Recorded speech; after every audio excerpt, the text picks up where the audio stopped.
ভিডিওর প্রথমেই জানাই তোমাদের সবাইকে অগ্রিম পয়লা বৈশাখের অনেক অনেক শুভেচ্ছা আর ভালোবাসা। পয়লা বৈশাখ আর বাঙালি হয়ে জামা কাপড় কিনবো না তা তো হয় না, তাই আজ চলে এসেছি সোনাঝুরি। আর কিছুক্ষণ এ দোকান ও দোকান ঘুরেই চোখে পড়ে যায় চিনির জন্য এই লাল টপ আর সাথে ওই ধুতি প্যান্টটা। প্রথম যে জামাটা দেখে ভালো লেগেছিল সেটা কিন্তু অনেকটাই সাইজে বড় ছিল, তারপর কাকুকে বলাতে এই ছোট সাইজটা বের করে দেয়। আর সোনাঝুরির হাটে আসবো, এদিকে দামাদামি করবো না তা তো হয় না, তাই দামাদামি করে এটা চিনির মিনি ওকে কিনে দেয় নববর্ষে। চিনির প্রাপ্য তাকে বুঝিয়ে দিয়ে মিনি এবার চলে গেছে নিজের জন্য একটা লকেট কিনতে। লকেটটা ভালো লাগছে কিনা জিজ্ঞাসা করাই চিনি পরিষ্কার জানিয়ে দিল এটা তাকে মোটেই ভালো লাগছে না। আর তাই ভালো করে দেখে শুনে একটা লকেট পছন্দ করে মিনির হাতে ধরিয়ে দিল চিনি। অবশেষে চিনির পছন্দ করা জিনিসই কিনে আমরা চলে এলাম এবার আইসক্রিম খেতে।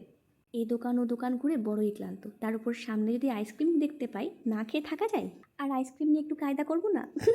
তাই আবার হয়। আর চিনি দেখো কোমরে হাত দিয়ে দাঁড়িয়েই আছে, তোদের কায়দা শেষ হলে আমাকে দে না বাবা, একটু খাই। তার এই কাঁচা ম্যাঙ্গো ফ্লেভারটা বেশ ভালো লেগেছে বোঝা যাচ্ছে, তাই একবার খেয়ে পোষাচ্ছে না, বারবার খেতে চাইছে।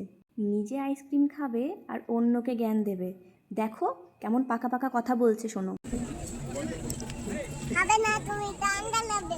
তাই আমাদের আইসক্রিম খেলে ঠান্ডা লাগবে, কিন্তু চিনি যদি খায় তাহলে কিন্তু ঠান্ডা লাগার কোনো চান্স নেই। বুঝতে পারছো কেমন দুষ্টু? একবার আমার কাছে, একবার বাবাইয়ের কাছে, আর একবার মিনির কাছে, সবার কাছ থেকে ভাগ নেওয়া। ঠাকুরের আশীর্বাদে নতুন বছর তোমাদের সবার ভালো কাটুক। দেখা হচ্ছে অন্য কোনো ভিডিওতে, ততক্ষণের জন্য টাটা।